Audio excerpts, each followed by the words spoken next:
அனைவருக்கும் வணக்கம்.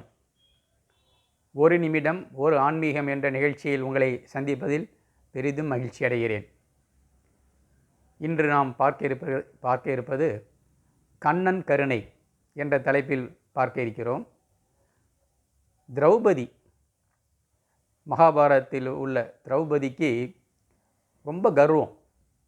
என்ன கர்வம் அப்படின்னா, பரமாத்மா கிருஷ்ண பகவான் அவர்கிட்ட அதிக அன்பு வைத்திருப்பது நான் தான். இந்த உலகத்தில் இருக்கக்கூடிய அத்தனை பேரை விடையும் மிகவும் அன்பு செலுத்துபவள் நான் தான்.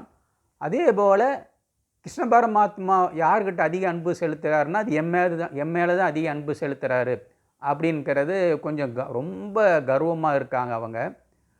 ஒரு நாள் திரௌபதி கொஞ்சம் வெந்நீரில் குளிக்கணும்னு ஆசைப்பட்டுட்டு வெந்நீர் அடுப்பில் வைக்கிறாங்க. 10 நிமிஷத்தில் காஞ்சிடணும். ஆனால் என்ன ஆகுதுன்னா, ஒரு அரை மணி நேரம் ஆகவும் தண்ணி சுடவே இல்லை, அப்படியே இருக்கிறது. எப்படி வைத்தார்களோ அப்படியே இருக்கிறது, தண்ணி சூடாகவே இல்லை. 1 மணி நேரம் ஆகிவிட்டது, தண்ணி சூடே ஆகலை. உடனே கிருஷ்ண பகவானை நினைக்கிறாள், என்ன கிருஷ்ணா எனக்கு இப்படி ஒரு சோதனையானோன்னு கிருஷ்ண பகவான் வராரு. ஒன்றுமில்லை, நீ வச்ச அந்த தண்ணி சுடுவதற்காக வைத்த அந்த தண்ணீர், அந்த பாத்திரத்துக்குள் ஒரு தவளை இருக்கிறது.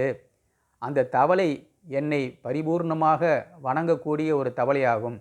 அந்த தவளைக்கு எதுவும் ஆகிவிடக்கூடாது என்ற காரணத்தால் நான் தண்ணியை சூடு பண்ணாமல் அப்படியே வைத்து விட்டேன் என்று சொல்கிறார்.